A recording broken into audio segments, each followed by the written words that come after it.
આપણી પાસે એક ઝેરી લેખક છે એ ઝેરી લેખક હું.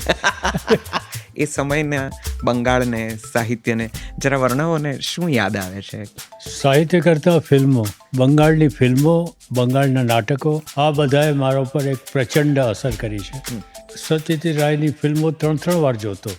કે આપણે થોડો સમય સિતારનો અખતરો કરેલો, પણ પછી થયું કે એમાં આપણો ગજ વાગે એમ નથી, એટલે બાકીની જિંદગી બચાવી લીધી. મને વાર્તાકાર બનાવનારનું શ્રેય અશોક હર્ષને છે. હુગલીના મેલા નીર કે બાંશી નામની છોકરી કે ધારો કે અમર વાતોડીઓ નથી કે કુતૂહલ, આ બધી જ વાર્તાઓ મધુરાયને લીગથી જુદા બનાવતી.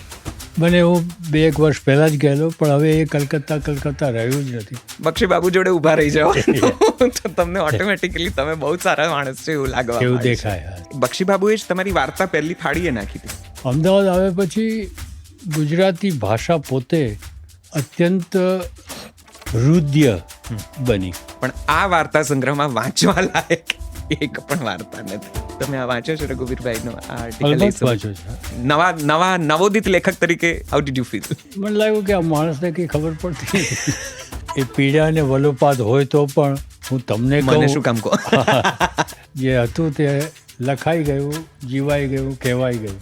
અને ઘણીવાર લોકો પૂછે છે કે તમે લેખક ન થયા હોત તો શું થયા હોત? હું જવાબ આપતો હોઉં છું કે સુખી થયા હોત. કારણ કે